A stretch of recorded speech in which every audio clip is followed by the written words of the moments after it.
Happy Friday, everyone. Welcome to the WSBA's Crypto Roundup. Ron Quaranta here with my old friend and co-host David Brill. Before we begin, thank you so much for joining us on LinkedIn Live and on YouTube and on X. If you've got questions for David or I, please put them in the chat. We'll try to address them as quickly as we can. Our usual disclaimers, David, obviously nothing you and I are talking about is any sort of investment or legal advice. And really the discussion is our own personal opinions, not necessarily the opinions of our respective firms. David, I've got to imagine as you were imbibing a slow gin fizz last week, enjoying the wins by Michigan. It's still been a busy week. What's going on, buddy? Well, first of all, just kudos to the Michigan Wolverines for winning the NCAA basketball title. I've been having a craving for Molson lately, Ron, and I'm really looking forward to a couple of cases of Molson from my good old friend Greg Murphy, and I will certainly raise a glass to him when they come my way. But Yep. as alumni, we're just really excited about it, and it was our coaches and our players really represent the school well, so very happy about that. Congratulations. And I got to do an apology shout out to Greg Murphy. I'm sorry I raised it, buddy, but Molson is due. But David, it's interesting. In our last session, a lot of what we've talked about, and certainly there's the geopolitical. I don't think I would have thought about a ceasefire popping up as Greg Murphy. I know. Sorry, bud. I don't think a ceasefire was in our mind, top of mind last Friday, and it is interesting, David, to see how the markets are reacting to this ceasefire per se, and again, avoiding the geopolitical of it or the politics of it. It really does strike me that the most liquid tokens, I'm thinking Bitcoin, I'm thinking Ethereum, they're holding their own. Are you sort of surprised at that? I'm a little surprised. I mean, I think the problem with the ceasefire is there's a question of whether like ships are going through the straits or not. And it sounds like not many ships are, so I think people are really hedging and they're not really sure how to approach it because they just don't know if ships will start going through or will they just not be going through at all. So I Yeah. think that's where the hedging is. But I do know gold and BTC and ETH were getting a bid, and we're over 72 right now this morning. So I still don't feel like there's a lot of confidence in this rally. Like I think this could be Hmm. a big kind of fake out. Like we could go up a little bit and then sell right off, or Yeah. if the ceasefire doesn't hold, I think we'd see a sell off pretty quickly. Yeah, and I want to touch on the implications of the street being blocked, for example. And shout out to Greg again. He had mentioned this in one of our calls, which is it's not just oil and natural gas going through there. There's food going through these ports. So it really is a difficult geopolitical perspective. I just got the note from the producers in the background, David. Josh will be joining us shortly. But when we look at that kind of geopolitical stuff and the impact on the crypto markets, I thought I saw recently someone noting that the volatility, it might have been Kathy Wood from ARK, that the volatility curve is continuing to come down for Bitcoin, particularly, even in a market like this. David, what's driving that? In my mind, it's always been institutional engagement. We've been saying institutions will be coming for years. They're here. Is that what's smoothing out the curve a bit in your mind? So I think you have this bid from STRC and MicroStrategy that's buying Bitcoin regularly. And I think you have the ETF purchases, and those are like, a bid in the market, a consistent bid in the market, or for the most part, a consistent bid. So I think we're seeing some of that to blunt some of the volatility. And then before Josh joins in, just I would say that, the sellers that have been really compelled to sell have done their selling. So it's really sort of maybe miners and maybe the treasury company or two selling, but it feels like the heavy selling is behind us. Yeah. So I think that was, the dynamic, and therefore why we're seeing a little bit less volatility. Yeah. But trust me, if a ceasefire goes away or something material happens in the region, I think we'll see the volatility come right back. And especially if it happens on a weekend run, because we know it's either crypto or hype oil contracts, and hyperliquid that are like the leading indicators right now. It is. Josh, welcome. I'm assuming you're in the study of the yacht today. How have you been? I've been great. Thanks, guys. How have you been? We're doing And well. it is true, even though I just itched my nose as I said that. Like, I have been great. The signals that Josh gives off as she's like, I'm good, don't worry about it. Yeah. No, I Short. feel No, like I just pitched, and then I was like, no, not now. Like, because when you like learn these things, then it's kind of like I don't know. So I have a question for you guys. Like, Go for it. David, when you say the volatility is coming back, should folks at home be thinking like, well, that's a good thing? Like, often we hear about volatility and crypto, and people are like, oh, well, it's so volatile, you can't trust it. Like, when you say the volatility will come back, were you, first of all, even talking about digital assets, since I joined a moment later, because you could have been talking about the price of oil or any number of things. Or football games. Who knows? Yes, no, exactly. I was just saying, Josh, that if we have meaningful moves in the Middle East, that the volatility will come back. So if this ceasefire goes away, I think volatility will come back. We'll see a sell-off. So things like that. It's like geopolitical driven volatility. And to preface that, Josh, the reason that came up was I had noted to David that some of the data seems to indicate the overall volatility, the long-term arc of volatility for BTC. And I referenced Kathy Wood from ARC. She might have said this, apologies if she didn't, is actually coming down. And David, we've talked about this. When we look at volatile geopolitical situations or economic shocks, Bitcoin is off. I think it's off 17% year to date. It's not doing 50, 60, 75% drops anymore. And to me, that is the telltale sign of being enmeshed in global financial markets. I would mostly agree with you, Ron, but we're still probably 50% from the high, or maybe like 40% from the high. So we still have some longer term volatility. It feels like 60 or 70%, even if it's 40%. But so I think volatility going up. Yeah, exactly. Well, David, look, I'm with you. I guess my point is maybe it's the three of us have been around this space for so long that we're not jaded at 30% drops when some people in the media still panic. We've seen 90% drops in the past. And also the altcoins really have taken it on the chin. So that volatility has really been intense. Josh just silenced me about talking about volatility. So we're going to move to alts. And when you said a 90% drop, I was like, oh. Yeah. I'm going to be optimistic. Not manifest that. David, you opened the Pandora's box, David, of alts. So I've got to ask. We've been talking about use cases associated with alts and where alts would or wouldn't get traction.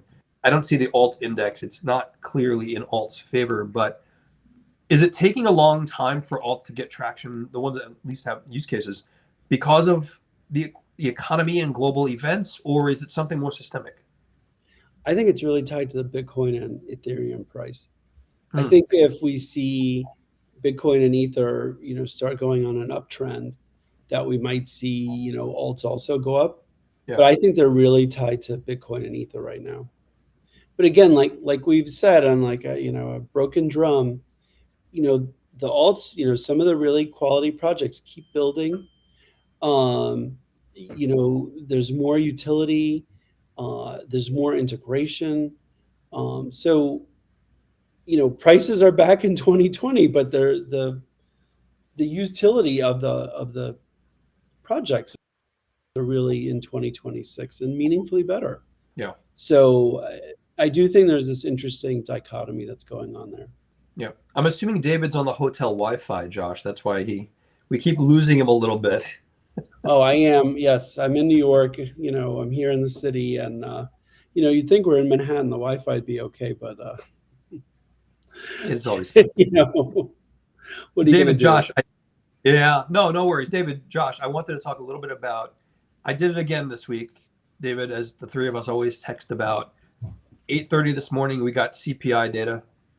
At 8:30 and 30 seconds, my head sort of exploded because, of course, the data came out as inflation is up, and media portrayed this as a cataclysm. It's tariffs, it's the war, it's the Straits of Hormuz.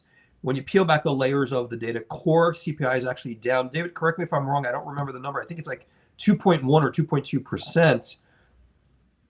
Ex energy, but you add energy in for obvious reasons, inflation goes up. I'm still so concerned about the accumulation and the calculation of that data, David.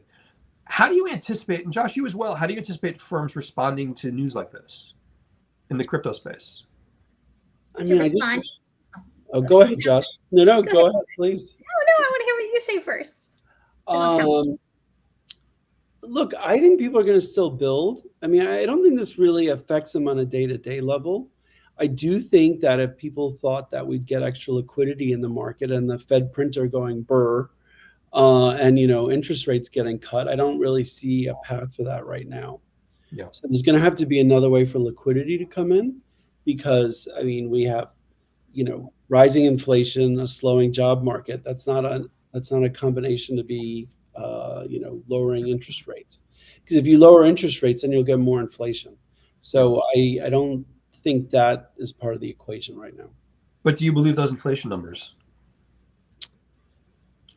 I'm doing it again, David, but because that's a true issue that we face. Yeah, I believe the energy numbers, and I believe the energy numbers, probably because it's a lag, are probably worse than what we're seeing. And I think they're worse in areas, especially in like certain states where there's high taxes on gas.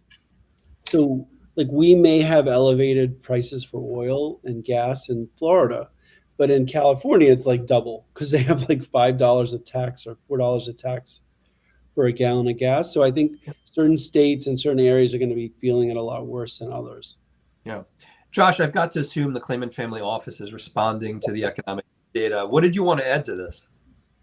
I mean, well, I defer to you guys on the accuracy or inaccuracy. Just to build on something that David was saying, though, about whether it matters to builders. I think not only the question of whether it matters to builders, but also for sort of large TradFi and others who are very, at this point,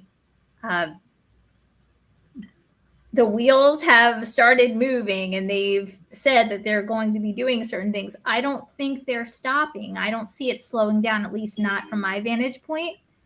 What I do say is maybe the traders, like if you're someone who is trading on this data, I think maybe it's a lot more front of mind. And I think you guys, being economists and being traders and all sorts of other gurus and crystal ball readers, it's very close to you when you see these. But I would say I'm not sure that both for the average person or for certain people who are downstairs coding or wherever they are coding, or certain large companies where they just have a mandate for future proofing and for finding new revenue streams, like I don't know that they're going to be stopping. David, does this mean we could put Guru in our signature lines now on emails and stuff? Because I mean, if Josh says it, well, then it has to be. I don't know. In my very corporate role, I don't think they'd go for that, but maybe maybe on LinkedIn I can like get away with that, or on X. Guru. I don't know how quickly HR would show up if I like put that in my MD and Guru. I don't think that would. I don't think that would last very long. So my wife's in the other room. I'm definitely going to hear it. Using the word Guru frequently. Yeah, Josh, so you're getting me in trouble already. I think maybe on your headline, Ron, on LinkedIn, you can see that in. Can you imagine the hate messages? Josh, but it is a good point though, because from your perch, and I'm sorry to digress, but I wanted to raise this question to you. It's not like your pipeline of business is drying up. No, not at all. It's like it feels like it's actually happening the other way. Yeah. So that's why I just think, I mean, I guess that we could also say, as you guys often say, the data is backwards looking. So even if it were going, I guess some people will be influenced by it, many people, including, policymakers and others. But I just think some things, once the wheels, like someone once said to me about something that like nothing to do with our space or nothing to do professional at all. It was actually quite personal. But someone was saying, the wheels of justice move slowly, but they've started moving. And I feel like I put that into the context of these large, behemoth entities and the deals that they're striking and the plans that they're announcing and the sort of, you know, what they're moving towards. And while they might move slowly, once they actually are in motion, I think Right. they're hard to stop. Yeah. You know, it's interesting, and it makes me ask the question.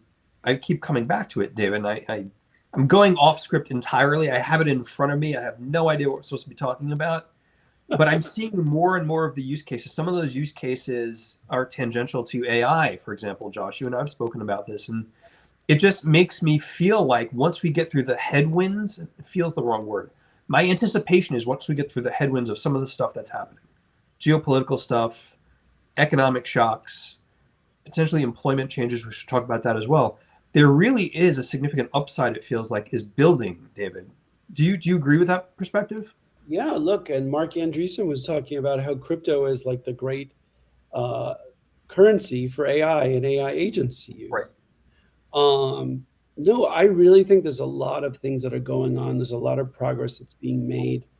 It really leads me to the question, though, as I think about it, is like, what is going to be differentiated enough for people, for AI agents, AI, and other people to not just use stable coins? Like I worry that our, besides using Bitcoin and ETH, are stable coins kind of eating the rest of the alts lunches a little bit? And that's something I think about quite a bit. Yeah. Is that the case? I mean, what's your perspective on that?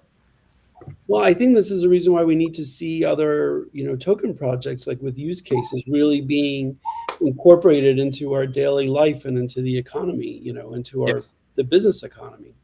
Otherwise, it's just going to be too easy to be as a default. Oh, I'll just use, USDC, or I'll just use Ripple's stablecoin, or Tether's US stablecoin. So I think that's something that I think about a lot. Josh, to that point, I guess I keep bringing this phrase of headwinds. I'm avoiding the obvious, which is we're still waiting for clarity. And, the three of us will be joining a contingent of WSBA members in May. We're visiting DC. We're not lobbyists, folks, just to be clear. But I guess the more time goes by, the more that seems to be slipping away. We had Adam Goldberg on a couple of episodes ago. Josh, let me start with you. Like, what's your anticipation of where that goes and how the industry responds if we don't get the Clarity Act? How the industry responds if we don't get it. So I think that if we don't get it, Yeah. the industry response, while internally many will be very disappointed, and we can understand why, I don't think outwardly that's going to be productive for the industry to be saying. I Yeah. think if we don't get it, then we continue to move forward and we use the guidance and the other building blocks that we have to keep going so that we have momentum. Because I think one of the things that I'm saying like the royal we, right? But that I think we want to do is to make sure that all the progress that's being made cannot be undone somehow. And again, you guys have heard me say, like, it's a lot easier to prevent seeds from being planted than to rip up an entire forest, right? So I don't think that there will be that kind of dismantling writ large. Yeah. But still, I think to the extent that it doesn't come through for us now, we should continue to try for the future. But I think in the interim, I would imagine that it won't be that productive to be just publicly saying, "Oh no, the sky is falling," right? Right. Like, the focus should be, I think, on, okay, let's work with what we have. What else can we get from regulators? Maybe that doesn't require new law, but additional guidance. Continuing to work with Crypto Task Force, the Innovation Council at the CFTC, right? Like all sorts of things. Continuing to develop that and continuing to build and work on matters. Yeah, and you referenced the guidance you were talking about, which is guidance from SEC, guidance from CFTC. We don't easily seeing those being dismantled per se, and if Adam Goldberg's watching, I'd love him to chime in by chat. David, Josh, we've got to get him back. But you can imagine one of the other headwinds or concerns, David, is the midterm elections. And again, we don't get political per se, or wide sweeping change in who holds power in both the House and the Senate changes the calculus a little bit, correct?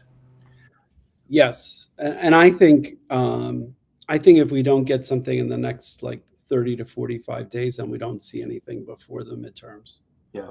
But I do want to remember we do still sort of have a call option here on regulation with the SEC and CFTC Fair. guidance and their rulemaking, and I do think, like Josh said, that following that rulemaking and the incorporation into the trading ecosystems that encourages, I do think though that part of the ecosystem will be hard to rip up. So Yeah. I don't think it's a zero-sum game for us. But I mean, it is preferable to have a bill that suits the industry, passed.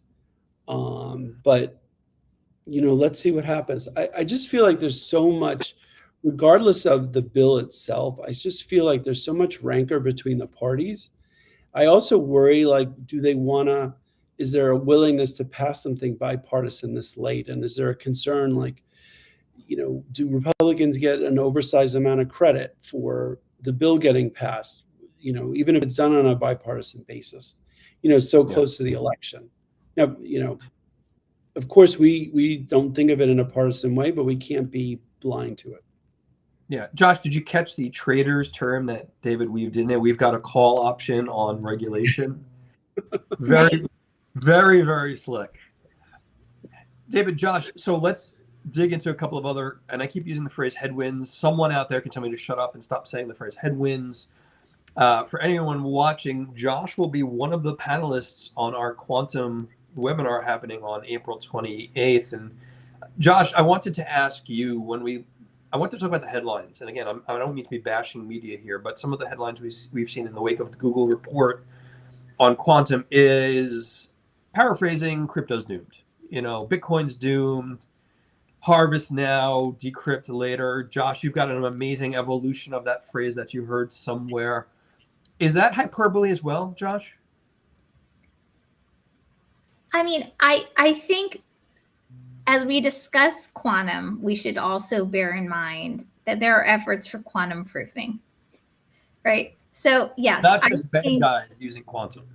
Yeah, I think, and I think my understanding is government agencies and others, are focused very much on how do we protect, like what do we do? I think of it in my mind as like a patch, right? Like how do we shore up in the face of quantum computing? And so I think, no, I don't think that the gloom and doom scenarios are accurate. I mean, frankly, depending on the day or the month or the year, haven't we all been hearing from people who as a way to dismiss crypto, just say, oh, well, when quantum comes, it will all be gone, right? Yeah. I do think that boogeyman is a lot closer than it once was, right? In terms of time horizon. And certainly, as you know, the harvest now, decrypt later, but also things like there was a gentleman, his name is Dino, I can't think of his last name, but he's at a UN agency. And when I was at the Houses of Parliament like a week and a half ago, he was giving a presentation where he was talking about in the identity space, right, with identity and digital signatures, this idea of harvest now, forge later. Yep. So yes, there definitely are concerns. And I think, even as we talk about tokenization and moving to distributed ledger technology, and moving the payment rails, and we see commercial banks and frankly central banks around the world doing all kinds of proof of concepts and other types of initiatives in this way, as well as, there are live projects involving tokenization in industry. I think we need to think about, I think it's a board level risk, right? What does quantum mean? How do we work this into our architecture, into our plan? How do we disclose to investors, consumers, whatever the risks? But I don't think it's the end of crypto. The sky's not falling. I agree. One thing I would say though is, although this remains to be seen too, to me, the quantum risk feels more real than what felt real at the time, but I do remember even then being like, really, is anything going to happen with Y2K? No. I wouldn't make it the equivalent of Y2K, but I think between the absolute doom and gloom and the nothing burger Y2K, it falls somewhere in the middle. Weren't you like 3 or 4 in Y2K? Like you know, this shows you how advanced Josh was. Josh, totally kidding. I got to do a shout out to Adam. He agrees with David on the timeline, just harkening back to our conversation about clarity, critical next couple of weeks. Think why you see Best and Armstrong coming out recently. Adam, we've got to have you back. Time is running out. Really good points. Josh, I just want to come back to that because I do want to deep dive a little bit on it. And for everyone watching, if you're interested, our quantum webinar, April 28th, it's on LinkedIn, it's on Twitter. If you have questions, drop us a note. info@wsba.co. You'll get to see Josh Clayman, Annalyn, and Christina Dolan diving into the complexities of it. One of the things I've seen recently, Josh, and I haven't really looked into it too deeply, is this idea that some organizations are putting forward quantum safe Bitcoin. And the trade-off for quantum safe Bitcoin is really high transaction fees. And I'm probably messing up the numbers. I think something like $150 a transaction. Again, I don't know the economics of it per se. Josh, is that one of the solutions? Hard fork Bitcoin for something that's super expensive, or am I going a bit too far afield? I mean, I think, again, this is like the quantum proofing question. Yes, Right. I think that is a solution. I think, one of the things that I understand with this quantum safe Bitcoin, although let's face it, like this is new, really. This is not something that's been like I've been studying for like a long time. And you still know more about it than most people. So thanks, Ron. But I would say, like, I believe that what the quantum proof Bitcoin idea is getting at ways to withstand Shor's algorithm. So Shor's algorithm is basically the algorithm. Christina Dolan and Annalyn can, wipe me on the floors explaining this better. But basically, this idea that you could take a public key and derive a private key from it. Yep. So the idea is like to upgrade the cryptography to withstand a future attack using Shor's algorithm. So yes, I think it is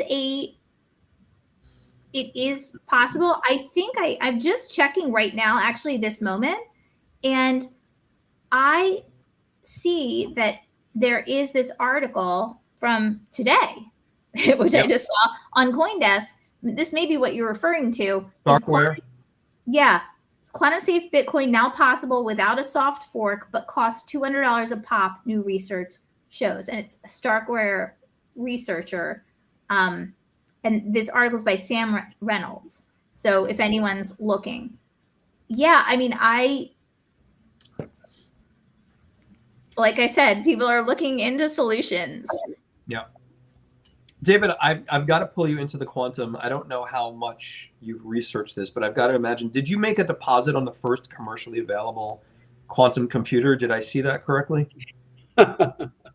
No, but I have been thinking about it a lot. And I do think, while like it's an issue for crypto, just think about all the ways that we secure our TradFi data and our TradFi, SMS for 2FA, and all the ways that we're using things. So I think it's an issue for all of financial services. And I think we talk about it more in crypto because it's something we think about a lot. But I think there are a lot of bigger vulnerabilities on the TradFi side that they're dealing with now. And I do agree identity is an issue. And look, it's something that certainly should be on our radar. And I agree with Josh. It's higher level than Y2K. Yeah. But there are a lot of people with vested interest to figure this out, and I have faith that they're going to do that. But I think it's good that we can all learn up on it and be aware of it, and also not sort of espouse like the sky is falling, because we know enough about it to know that smart people are really thinking about it and how to deal with it. Yep, that's the call, folks. April 28th. Register for Josh's webinar, WSBA webinar. Josh, I'm sorry I cut you off. Go ahead. Oh, I was just going to say, while I'm not like super, as you can tell, super well versed in the quantum resistant Bitcoin latest and greatest, although will be after this call, I would just note I'm happy that it's actually coming on people's radar in a meaningful way who are Mhm. trying to solve for it. Mhm. Yeah. Because before it used to be thrown out as, why would I even look into crypto? Because it's all going to be wiped away. Like now it's like people who are working on solutions are proposing solutions. And I do think it's important that people be aware of this. So I'm happy to see, the right minds, the Yeah. bright minds thinking of this. And Josh, it makes me think about as I look at some of the material you've written and some of the things we've been putting together. I also think that a lot of the concern and fear about quantum really underestimates. It's very expensive to do. It's very energy intensive. There's severe environmental constraints. There's still a lot of challenges just to commercialize quantum, but the first instinct is the sky is falling. So it'll be interesting to see the webinar. I'm looking forward to moderating that group. Josh, thank you so much. David, Josh, go ahead. Sorry. I just wanted to, that made me think of something. And yes, I think commercializing quantum, yes, could be very expensive. What I do think though is we don't, and I've said this on our prior sessions, we don't know how far along our government is, or China's government, or other hostile Yeah. state. So state actors are the issue. Yeah, I think there's a lot. Yes, of course, I'm sure there are going to be criminals everywhere, and anywhere. But unlike what I think about although all caveats apply to what I'm saying, as always, I think about say AI, right, and open source AI, and how someone can put in all kinds of safety mechanisms, but then someone can relatively cheaply fine tune it and do some nefarious things. I think of quantum a bit differently. I think of these are, and I may be wrong on this. I'd love to hear the thoughts from Christina and Anna on this point. But to me, when I think about who's going to be doing these things, I think about very well capitalized players, including hostile states. Yes. Yeah, we're not going to be ordering quantum computers on Amazon anytime soon. Or running OpenClaw. Running OpenClaw, which we will talk about, David. Josh, David, thanks so much again. April 28th, everyone, please register. It'll be a great, great session. David, we joke about your crystal ball, so I've been trying to make myself smarter just knowing the two of you, just to keep up. And one of the things I've been looking at is I'm trying to look at trends and different flows. David, I'm digressing away from quantum, but I saw something interesting. David, I wanted your perspective. Centralized exchange activity is the lowest it's been in 2 years. We're down something like 6.5%, 7%, down to $5 trillion. I'm struggling to understand what that may or may not be a signal of. Is speculation being drawn out of the market because of ETFs? Or are we looking at a buildup of buy and hold, anticipating a bullish upswing? Do you look at data like that, David? Yes, I do. I do. And it kind of ties into something else you're going to mention a little later on about one of the exchanges. And so I think there's a combination of things. I think one issue is a lot of people are buying ETFs, and they're using traditional exchanges for that. Two, look, the sentiment in crypto right now is not great. I don't know where the fear and greed index is, but it's not great. Altcoins have unfortunately been punished the last 6 to 9 months. And I think if you look at the totality of things, that's what you're really seeing. So and also the last thing is we've talked about prediction markets, and AI is very sexy, and it's taken some of the liquidity from crypto and it's gone into prediction markets. Yeah. So I think and just as an anecdote, I made a small wager on a prediction market about Michigan winning the championship. And so he won't let Michigan go. No, I'm really loving this. Hey, listen, it's been 30 something years since they won a championship. I think I have a few runway days of airtime to keep running with it. But look, it's very easy to do. And there's so many different things that you can do in real time. I can see how it kind of captivates a certain crowd. Yeah. So I think the totality of everything has led to the exchange volumes decreasing.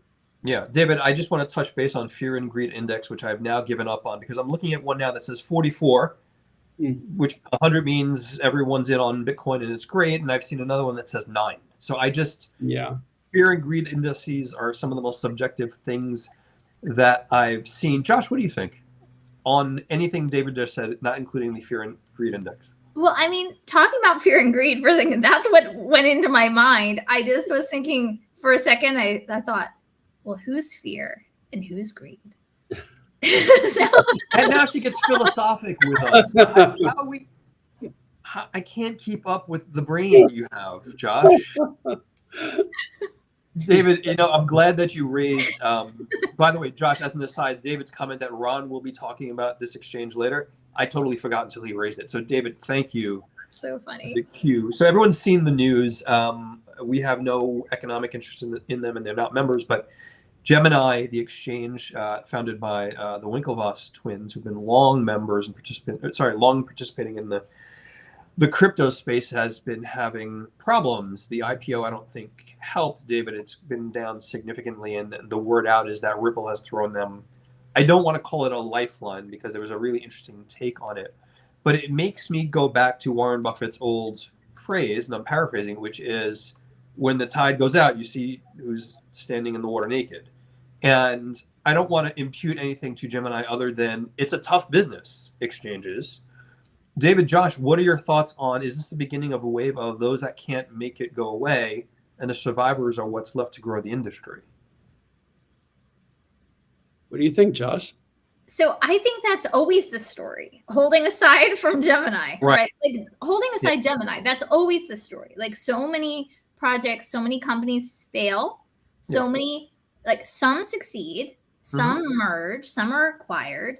And sometimes these are excellent things. I mean, we see, for example, I can't remember the name of the entity that was acquired that was a Coin Fund portfolio company, but now Chris Perkins is CEO of Cantor Crypto, right? Yeah. So like sometimes these acquisitions are, incredible. What I would say also is I think it's important to remember with Ripple, if I remember correctly, didn't they also bid for Circle?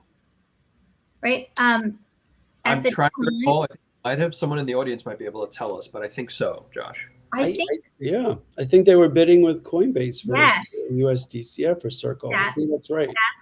So I think, to me, I think that my sense, I don't have any inside information, but my sense is that Ripple will want to make some kind of big plays anyway. Now, whether it is a lifeline to Gemini, I mean, I don't know any information beyond what's in the press. Certainly, we did see like a group of senior executives leave at once, and certainly post other types of announcements, going public, etc. Things have perhaps not performed as people might have once hoped. But I do think that, okay, without answering your question directly, because I don't have specific information. And even if I did, I think I'd be cautious about how to say it.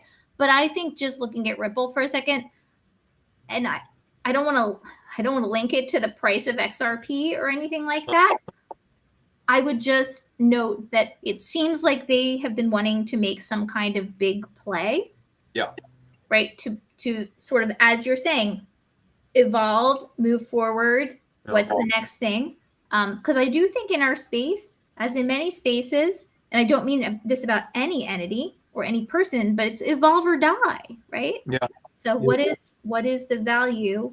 And it could be that it's a rescue, and it could also be that there are some important strategic synergies, and that maybe they think they can get it for a better price. Josh, I just want to point out, for the record, if I've asked a dumb question, you can absolutely say that on air. No, it wasn't dumb. Not at all. Not at all. Kidding. David, I jump in here because I absolutely agree with you, Josh. One of the things that I think is interesting, and I'm not misremembering who posted it this morning. It might have been one of the publications. It might have been CoinDesk or Forbes. I don't remember who.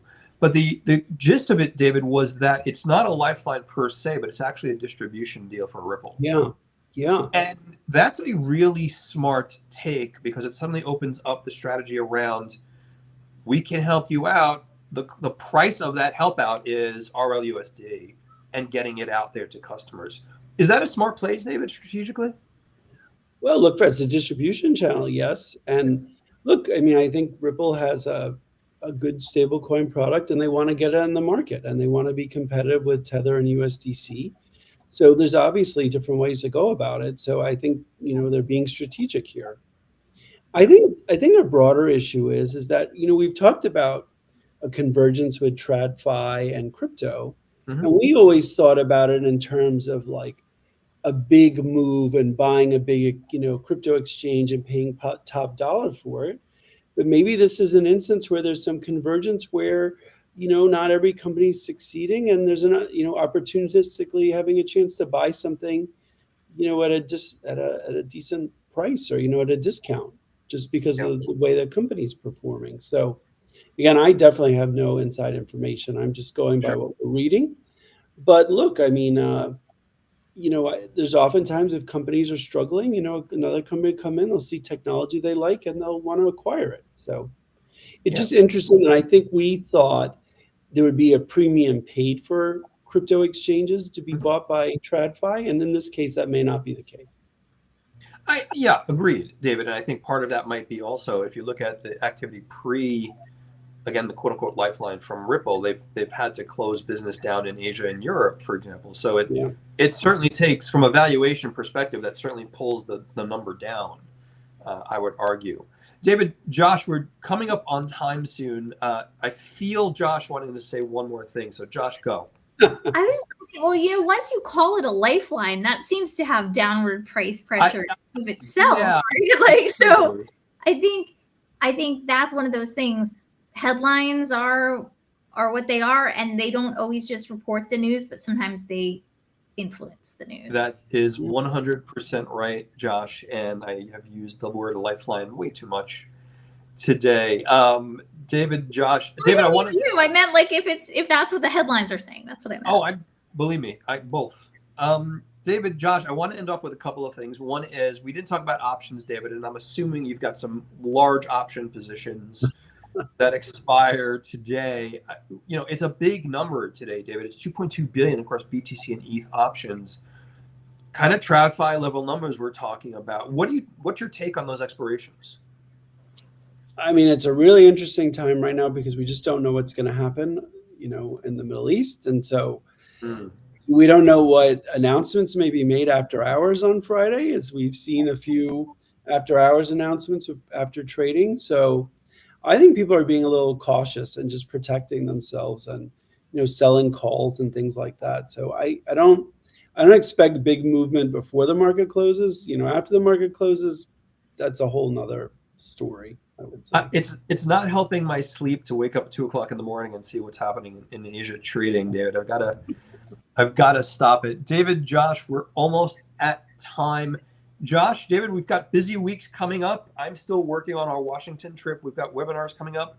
Can't tell anyone what, but Josh, you and I have talked about this and corresponded by email. We're launching 2 new working groups, which is going to be really, really, really interesting. And I want to end off with one thing before I ask you both what the week ahead will look like for you. And this will sound provocative. I literally do not care who Satoshi Nakamoto is. Am I the only one? I mean, look, I think there's a great curiosity about who it might be. I do think people are curious and want to know. I did read that article, and it just felt like a lot of circumstantial evidence. It felt like a dartboard, and it was all around like the orange and yellow, but nothing hit the red. That's how I think about that article. I don't know how you think about it, Josh, but that's how I felt about it. I think Josh is Satoshi, but she just doesn't want to admit it. I mean, I'm not touching that wallet. No, I'm just kidding. but yeah, I think people heard it. I mean, I think I don't really care who Satoshi is either. I mean, part of me, like, would it be interesting to know? Sure, it'd be interesting as a historical fact. But I would hope that, I feel like years ago, if someone would have found out it was one of the people who said it was he, right? Yeah. People who shall remain nameless, maybe that would have had potentially a negative effect on the token.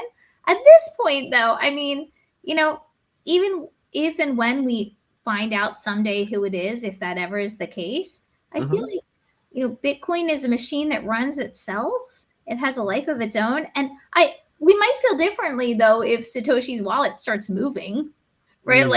We might feel differently. depending on, if long dormant things happen. But in the absence of that, Yeah. It's a machine that runs itself. Fair point. David, Josh, we're almost at time. David, you've got a busy week, and if I recall correctly, you're one of the many experts speaking this coming week, correct? Yes, I'm really looking forward to doing the fireside chat at the Brown Rudnick 4th Annual Crypto Conference next Thursday. So I'm flying back to Florida tonight, and I'll be back in New York on Tuesday. And really looking forward to that and seeing a lot of friends and colleagues in the industry. And I know it'll be a very robust conversation. And Robert Stark, who's a partner at Brown Rudnick, will be moderating it. And he's moderated a panel for WSBA. And Yes. he's fiery. He really likes to mix it up. So I'm looking forward to a very compelling fireside chat. As I told a colleague who asked, I said, he's sort of no BS. Yeah. Josh, Very what about much you? no BS. Josh, what about you this coming week? This weekend I'm going to San Francisco for a day to speak at the VEX conference that Ryan Singer put together. And so the VEX Markets conference, I'll be talking about tokenization. Mm-hmm. And then next week, I actually was very fortunate that someone gave me tickets to Paris Blockchain Week. So I will be going there. I've never been to Paris before. I think I may have even said that on here before, that, I studied French for a bunch of years and had to memorize where all these like l'Arc de Triomphe and all these things were. Like, for you guys, you know what I'm talking about in school. You had like the geography of all the national monuments. Mm-hmm. I've never seen them, so I guess maybe I will drive by them. Next I just want to point. It's going to be a great trip, Josh. You'll have to send pictures. David, I just want to point out, you have to have a private jet to say, I'm going to San Francisco for a day. I mean, I don't know anyone who goes to San Francisco for a day, but Josh, safe travels. David, Josh, we're going to end it there. For everyone in the audience, thank you so much for joining us. If you've got additional questions for us, info@wsba.co. David, I wanted to leave with one last thing. I'm going to dive into Claude Code this weekend. God help us all. We'll leave it there. See you next week, everyone. Thank you so much for joining us.